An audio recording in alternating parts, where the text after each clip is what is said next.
fourth question, we have Zainab Al Ali. She's Senior Manager and Outreach and Stakeholder Relations at Masdar.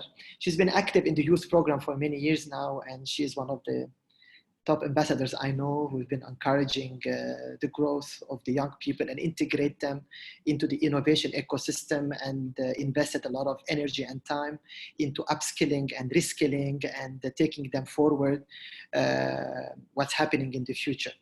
Zainab, in your opinion, your experience now, how can youth benefit from innovation challenges? And on a macro level, where do you see their role in the innovation ecosystem today? Now that you're seeing a lot of disruption happening, whether on the school system, whether, and now there are new opportunities coming up. How do you see all this happening? What you can tell us? Thank you so much, Ara, and thank you for inviting me to join this interesting discussion. In order for me to answer this question, let me just give you a little bit of background and information on the topics to set the scene. So it is estimated by 2050 that the world's total population will total up to 9 billion people who will need sufficient, safe, fresh, and nutritious food to survive. Now, this makes it very important, very crucial for our youth to understand this future challenge, and to have our future generations of farmers, scientists, producers, to ensure the planning and the preparation for their generation and those that follow have access to stable and abundant economy. So today, our young people make up to 16% of the world's total population. And in order to prepare them and enable them to the future, we need to educate them with a sustainable education. So it's in my point of view that it's our responsibility to educate them, to enhance their skills, their talents, so they are well equipped with the means for them to become advocates and leaders to securing a future sustainable, specifically in agriculture. Now, in 2019, the Food and Agriculture Organization, one of the United Nations, declared that there are 2 billion people are currently facing food insecurity. That means that they don't have access to food nutrition.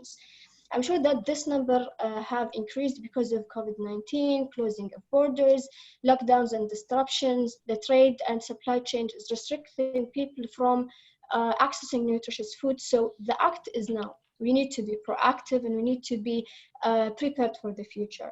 As mentioned by my colleagues Amal and Afra, we're prepared for this. And as Emiratis, we learned the importance of agriculture from our late father, our founding father, the late Sheikh Zayed bin Sultan, who said, and let me share with you this quote: "Give me agriculture, I will give you civilization." So, put simply, food security ensures that the health and well-being of our world. Our youth hold responsible of ensuring this. So I'm also sure that you are all familiar with the 17 Sustainable Development Goals led by the United Nations. And more than half of those goals concern food security, as well as the effects related to food resources, including poverty and lack of jobs.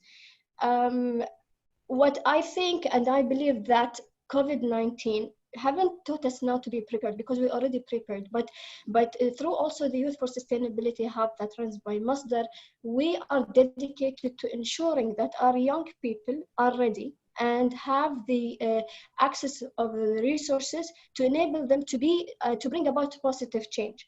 So with the proper tools, proper work in a transformed world. I think participating in CovHack Innovation Challenge will give them another educational opportunity to further their education, and also to build on the skills that are very necessary and instrumental in the future. Last year, during Abu Dhabi Sustainability Week, the Youth for Sustainability has launched the Future Skills 2030 report. This report outlined 14 soft skills that the young people needs to acquire in order for them to succeed in our increasingly digital world. These skills including entrepreneurship, resilience and adaptability, complex problem solving, and also the pursuit of different forms of learning. Now, recognizing that these skills are much needed now, even before 2030, those people will be able to, these skills are really much needed. So through CovHack Hackathon Innovation Challenge, I think also we're realizing that it provides innovation, it provides education, it provides entrepreneurship, which I mentioned. These skills are very important for our young people to acquire more than ever. And upskilling became, to be very honest, upskilling became the new normal for our young people to be engaged and be very proactive at. So I would like to close my conversation here to address my conversation to our young people who are attending our webinars today. Do you feel you're ready? Do you feel that you have the skills needed to combat the pandemic? If no, I would really encourage you to participate at the challenge. And I would like to recommend that we all collaborate to create or shape a better, more resilient future. Because if COVID-19 has taught us anything, it taught us that together we're stronger.